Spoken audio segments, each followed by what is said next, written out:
Hello and welcome to another Reaconteur video, and in today's video I'll be discussing the Rell movie. I'll be talking both negative and positive about the game, so don't get mad over a game that you didn't make, and maybe listen a bit, because I'm going to start with the negatives and get into the positives later. Few that there are.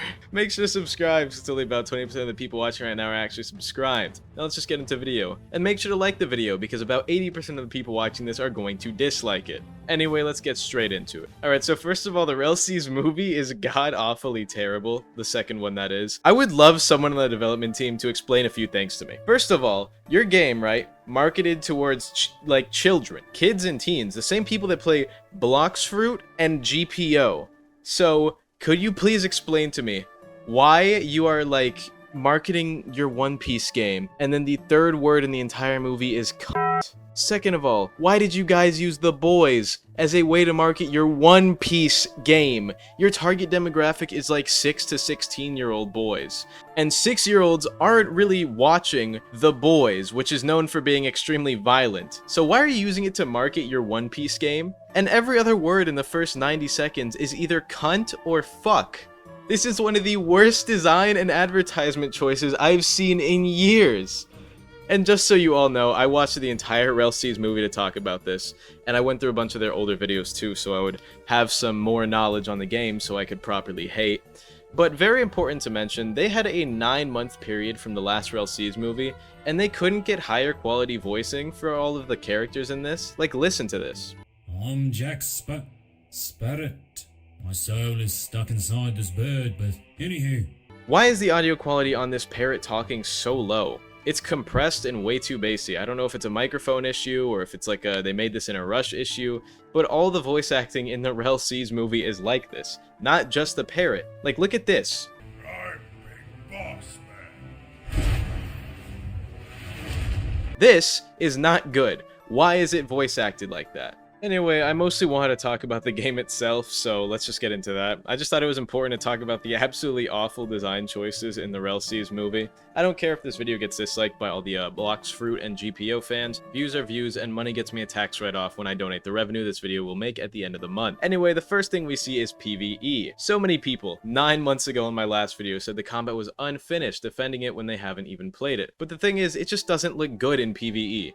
It looks like mediocre M1 spam based on what we see from the first boss, where the guy in the video is quite literally just running around to dodge and spamming skills and M1s, which shows two things. First of all, either the combat is straight up terrible based on this, or second of all, the showcaser recording this video is an idiot and he's too dumb to properly show the combat systems and isn't utilizing most of them. Now, I can guarantee you it's the second one, because later we see more PvP and PvE combat systems in depth, and this guy who is using PvE and fighting these things in the beginning of the game and the beginning of the video just isn't using most of the game's built-in combat mechanics. So that's just a terrible showcase from him. So it's not as bad, but we'll talk more about the combat later, where I'll be talking about the parts where they show it. Now, while the combat is supposed to be non-stun, it doesn't seem to have any good combat mechanics or systems in place to benefit non-stun combat. Deep Woken is parry-based, Type Soul is evasive-based. This game seems to be like holding S and walking out of their next move base from what it looks like, or you just get hit and ragdoll out of their next one with no skill or counterplay required. Looks pretty bad, and the PvE seems so insanely boring. I think you guys also gotta remember this game was made by the same people who put Spider-Man in a Naruto game.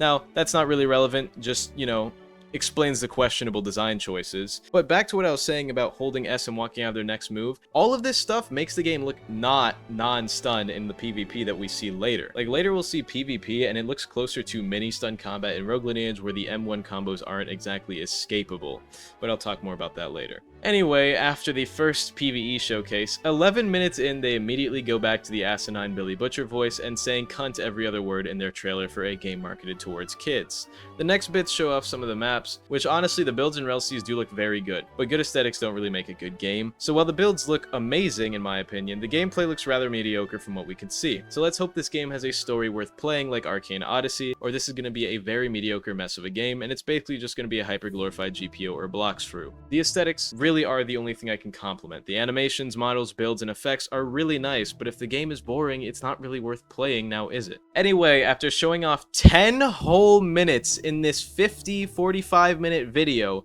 of fishing mechanics, good time management. Anyway, the fishing, which I do appreciate, good fishing in games, So good job, Rell brothers, the fishing looks pretty good. They do show off some of the advanced PvP mechanics. There are heavy attacks, aerial heavy attacks, which allow you to directionally control your heavy attacks, kind of like in that JJK game that got into a bunch of controversy, you know, sorcery. Anyway, hitting an M1 aerially after a crit will do a grab and throw, which seems pretty cool actually.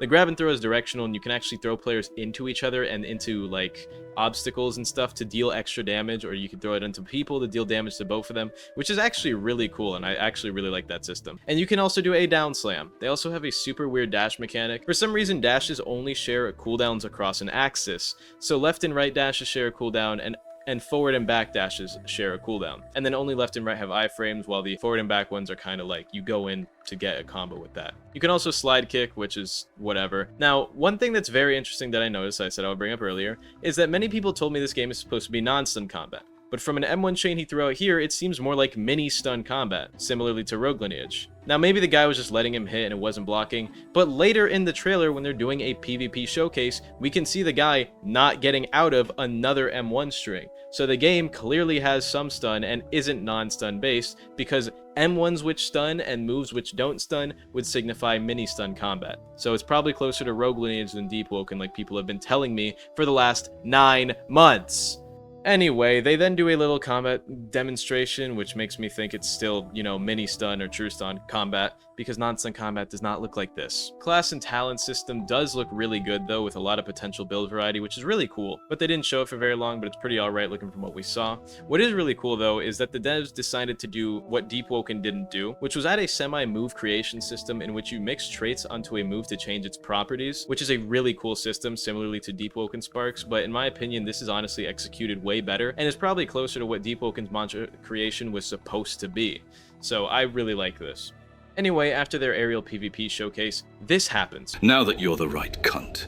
They then show a boss showcase, which the bosses seem to have pretty good movement mechanics and animation, but the AI seems really basic, and it's not worth too much now, is it? I don't expect this to be Elden Ring or Dark Souls, but this guy in the showcase is literally just standing back and baiting parries from one attack to stagger the boss while tanking everything else or running away. Like, let's get real. This moment looks way cooler in the video than it'll be in game, due to all the music and whatever probably overpowered maybe spec build that the dev is probably using with more stats than is generally ideal to be fighting this enemy. They do have good animations, but you know, once again, it just kind of looks mediocre, so why would I care about the animations? Now, one thing I did think was really cool was the customization stuff. Like, hockey, completely customizable, is so cool. You can show off different hockey designs and make them however you want and mix and match them so that way your hockey is unique to you, and then you can make it glow differently. You could be a glow stick if you want, and then you can spec into different types of hockeys, which will raise or lower one other of the 3 hockey stats, and it lets you specialize more stuff into your build.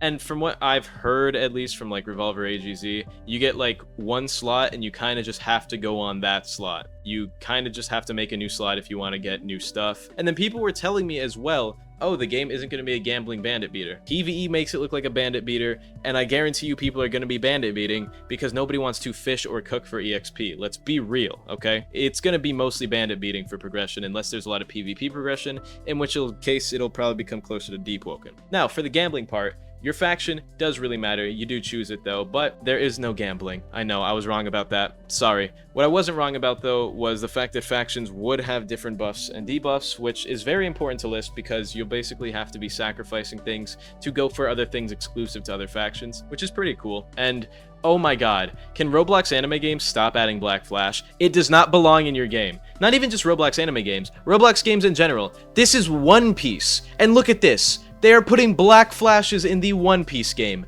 This is not JJK. Stop doing it. And at least if you're going to do it, right, make it correct. Make the Black Flash either a random crit sort of thing or like a super skill-based randomly timed sort of thing. Because why does every game just make a Black Flash and they just make it a skill, and it's so boring? Anyway, the game looks alright. I'm sure a lot of people will enjoy it. The entire game pretty much looks good except for the combat, which looks subpar in PvE, and about what I'd expect for a One Piece game. It's alright. Like, I didn't expect it to be amazing in terms of the combat, and I said it looked mid in terms of the combat 9 months ago, and people who haven't even seen it were glazing. It's fine. It works, you know, but whatever. I hope you all enjoyed. Shoutouts to UT members Kenix, Jake, Cyberboy21, and Drizzy Drake fan. I love you all. Have an amazing day, and goodbye.